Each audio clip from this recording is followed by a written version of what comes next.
El passat dia 14, la ciutat de València va acollir l'acte d'entrega de les banderes blaves que han sigut concedides a les platges de la Comunitat Valenciana enguany, destacant el fet que la ciutat ha obtingut este distintiu per a totes les seues platges, incloses les urbanes de la Malvarrosa i el Cabanyal, cosa que no havia ocorregut en els 30 anys en els quals es concedissin aquestes banderes. El fet que la ciutat tinga totes les seues platges reconegudes com a mereixedores de bandera blava i, per tant, de tindre bona qualitat, va ser destacat per l'alcalde i anfitrió de l'acte, Joan Ribó, el qual va manifestar que és important destacar la recuperació del distintiu bandera blava per a les platges urbanes de la ciutat de València, recordant que aquest distintiu identifica la qualitat de l'aigua de les nostres platges i els servicis públics que ofereixen. La meva companya que du este tema ha fet un bon treball i crec que és la primera vegada en la història de la ciutat que totes les platges del municipi de València tenen el qualificatiu de blau, el qual és una cosa molt interessant, en primer lloc per la natura, per les platges, però també té uns efectes, jo crec que molt importants en tots els temes turístics i en tots els temes, en definitiva, econòmics. És una valoració molt positiva, és un treball que nosaltres volem conservar, però en definitiva és un treball de cada dia, com vos comentarà Pilu. Precisament el secretari autonòmic de Medi Ambient, Julià Álvaro, comentà respecte a la distinció de la platja del Cabanyal que és un barri maltractat, perseguit i depredat que en els últims mesos està recuperant la llum. També van assistir la consellera de Medi Ambient, Elena Cebrián, la regidora Pilar Soriano i els alcaldes i regidors de les poblacions de València, Castelló i Alacant distingides. També José Ramón Sánchez Moro, representant de l'Associació d'Educació Ambiental i del Consumidor, que a Espanya selecciona les platges distingides amb bandera blava.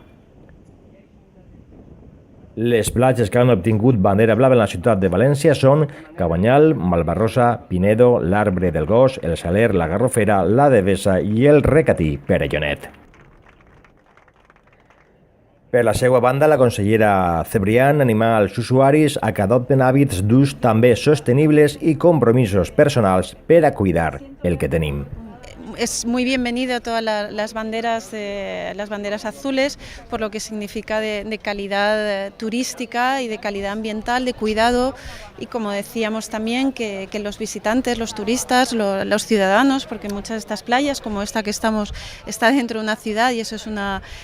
gran cosa, un factor diferencial también muy importante, pero como decía, que todos los ciudadanos sepan que esto es una calidad que también tienen que implicarse en su conservación y en su cuidado. La Comunidad Valenciana, además, de todas las solicitudes que hizo, ha logrado entre el 80 y el 90% de banderas azules, tanto en playas como en puertos. La red de senderos también es importantísimo porque esto es un atractivo turístico más, además un atractivo que tiene que ser sostenible porque es otra forma de disfrutar el paisaje y de conocerlo también, y eso se puede hacer andando a pie y con este recurso fantástico que tenemos que es el mar, pero un mar que tenemos que cuidar y que tenemos que continuar con todas las inversiones que estamos haciendo en materia de depuración y calidad de las aguas, y luego también en las políticas que estamos haciendo de gestión de residuos, sobre todo de gestión de residuos de envases, para evitar que todos esos envases acaben donde no tienen que acabar.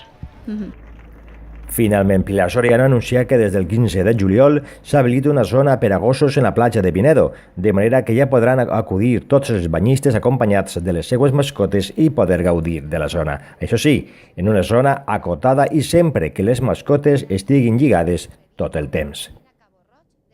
Bé, ha dit l'alcalde, les 8 banderes blaves de la ciutat de València és la primera vegada en la història i la veritat és que estem molt orgullosos de tot l'equip tècnic de l'Ajuntament de València, perquè des del 2008 que aquestes platges no tornaven a tindre. Són les platges més urbanes i per la qual cosa les més complicades de poder mantenir l'alt nivell de qualitat. Demà ja se posarà en marxa la platja que per a gossos, la zona, no és tota la platja, és una zona que està perfectament acotada i senyalitzada. A partir de demà ja podran anar tots els banyistes i que acompanyats de les seues mascotes i poder gaudir de la platja. I ja els canals marítims sí que en el Perellonet i que ja entraran en funcionament i que l'1 de juliol.